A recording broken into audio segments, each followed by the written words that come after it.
Hola amigos del canal de Sergio Santamaría. Hoy os quiero hablar de la primera novela de la trilogía de Los Cipreses creen en Dios, que se llama Los Cipreses creen en Dios, del autor Josep María Gironella, o seguramente como él prefiere que lo llamen, José María Gironella. Bueno, esta novela estuvo escrito después de la guerra y trata con las otras dos de la trilogía, pues un poco todos los acontecimientos que se produjeron en este primer libro antes de la guerra, en el segundo libro durante la guerra y en el tercer libro después de la guerra. Y lo hace de una forma muy interesante, muy sabia, que es a través de una familia, los Alvear, que viven en Girona, ¿no? Entonces, como en este primer libro, sobre todo el segundo libro ya se ve un poco por el resto de España, pero en el primer libro, digamos que Girona es el microambiente, ¿no? La microescena donde suceden ciertas cosas que son referencia a lo que está pasando en España. Y la familia Alvear pues, es un reflejo de la sociedad española. Quiero decir que esto es un recurso muy sabio, porque ya no tienes que explicar, ya no es un libro de historia, sino que es la historia de una familia. Entonces, a partir de ahí, pues vas viendo todo lo que pasa en España. Desde ese punto de vista, pues la novela está muy bien pensada. El resto de la novela, pues bueno, es un poco... se embarca en muchos personajes. Hay muchísimos personajes y al final es un poco difícil acordarte de todos. Hubiese beneficiado tener un glosario al final donde pudieses acordarte de cuál era cada personaje, ¿no?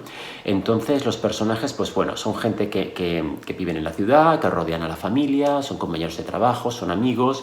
Entonces vas viendo un poco los vespuntes de las diferentes radicalizaciones y polarizaciones de ideas que se fueron dando en España durante la Segunda República, el levantamiento militar y cómo cada uno pues, se fue posicionando en unas ideas políticas o en otras. Y eso está muy descrito de una forma muy interesante. En esa primera novela es una preparación a las otras dos, con lo cual te empieza a presentar los personajes y te empieza un poco, al principio de la novela, todos son gente normal, todos son gente pues que tienen sus intereses, no sé, pues tienen sus vidas cotidianas, sin ninguna polarización política, y durante la novela pues van despuntando y se van convirtiendo en personas con una ideología pues bastante caracterizada y polarizada hacia un lado y hacia otro, ¿no? A partir de ahí, pues la estructura de la novela es bastante repetitiva porque lo que va haciendo va yendo a través de todos los personajes, va describiendo un poquito de cada personaje y vuelve otra vez, y otra vez de cada personaje y vuelve otra vez. Hay bastante ausencia de clímax, anticlismas, de cosas que den un toque de ganas a la novela de avanzar. Eso quizás es porque lo intenta hacer de una forma muy realista. La vida de la gente realmente no tiene anticlímax. Normalmente la gente llevamos unas vidas, pues bueno, pues que nos levantamos por la mañana, vamos a trabajar y nuestra vida no es una aventura, ¿no? Entonces, desde ese punto de vista realista, pues la novela puede parecer realista, pero un poquito repetitiva, ¿no? Y sobre todo porque al haber tantos personajes, pues tiene que volver a ellos rápido si no te olvidas del personaje. Pero bueno, la novela está bien. Ahora, el tema que a mí, pues el único tema que no me acabó de gustar, que tiene un toque, un bias bastante profascista.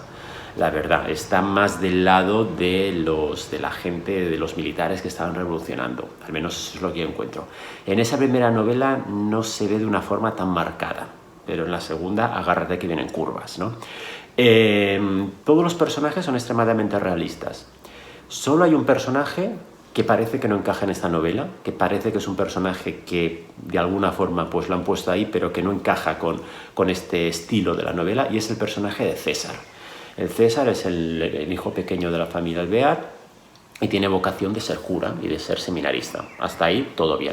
Se mete a ser seminarista y es una especie de seminarista súper bueno, súper buena persona, también con muchas de estos de culpabilidad hacia sí mismo, que se machaca mucho trabajando, que se machaca mucho también por esta... que él quiere arrastrar toda la culpa de la humanidad. Es un personaje que... esta parte es creíble, que hayan seminaristas así, pero es que luego casi le atribuyen una aura mágica de que va ayudando a la gente, de que va por los barrios pobres haciendo no sé qué cosas, de que es extremadamente bueno. Entonces, dentro de toda la gente normal, con sus vicios y sus no vicios, el personaje de César es el que es más novelesco, más extremo y un poco más de esto. Y al final de la novela, pues se le trata ya casi como si fuese un mártir. En algunos puntos de la novela parece que obra milagros, parece que tiene una cosa mística. Es el único personaje que realmente se le atribuyen unas dotes casi mágicas, ¿no? que no encaja con una novela como esta. En otro tipo de novela sería genial, pero en una novela que quiere ser tan realista es un personaje que realmente no encaja, ¿no? Y ahí es donde se empieza a ver un poco el sesgo pro-religioso, pro-conservador, pro-fascista que luego va a eruptar en la segunda novela, ¿no? Ya se empieza a ver un poco el tinte que este señor no es del todo equitativo hacia las dos partes, ¿no? Entonces, bueno, pues la novela acaba pues con el sacrificio, la muerte de este pobre niño, y lo cual está muy mal, pero ya posiciona un poco al lector un poco pues a posicionarse un poco, a decir, bueno, pero es que al personaje más bueno de toda la novela pues cogen y lo matan de una forma muy cruel. Además lo matan por ir por la noche, escaparse de casa para dar a comulgar a la gente, que es una cosa muy bonita, ¿no? Entonces ya se empieza a ver un poco ese sesgo, ¿no? Y ya te deja a pies, ya es el clímax final, ya te deja en las puertas de la segunda novela un poco como con la rabia, ¿no? Entonces, bueno, pues es lo único que he visto. ¿Os recomiendo el libro? Os lo recomiendo, aunque evita muchas cosas que yo creo que son muy importantes. Girona, como sabéis, en Girona hay un nacionalismo catalán que lo flipas, ¿no? Y la gente, y una de las cosas que más critica aún hoy en día la gente catalana a la época de Franco fue que se suprimió el catalán, se prohibió. Su propio idioma, su propia cultura fue como prohibida. Ninguna menciona esto, no menciona nada sobre cultura catalana, y la ciudad igual podría ser Girona, como podría ser una ciudad de Extremadura, de Castilla-La Mancha o de Andalucía, porque no hace ninguna mención, o prácticamente ninguna mención, a la cultura catalana, al idioma catalán, ninguna. Y la gente habla castellano, lo cual es normal, pero no se hace ninguna mención a lo que puede pasar con la cultura catalana o a la idiosincrasia catalana, ¿no? Lo cual ya te da un poco de mal rollete, ¿no? Porque cuando eres catalán, pues sabes que ese fue uno de los temas pues más candentes, ¿no?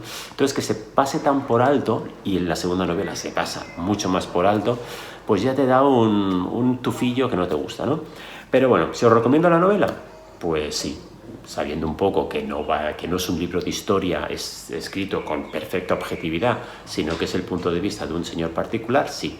Si vais a ver vosotros, esperáis ver, por ejemplo, un tratado de historia, pues no lo es. Es una novela interesante, es una novela que os puede dar un poco la sensación, que os puede hacer oler el olor que se olía en aquella época, y creo que si la leéis y luego sabéis otras cosas sobre la guerra civil y habéis leído otras cosas, pues es un enorme complemento. Yo la disfruté, me gustó mucho, no me gustó esta imparcialidad, me gustó menos en la segunda novela, pero bueno, es lo que hay, y bueno, pues sí que os la recomiendo, pero os la dejo que la cojáis así un poco con pinzas, ¿vale?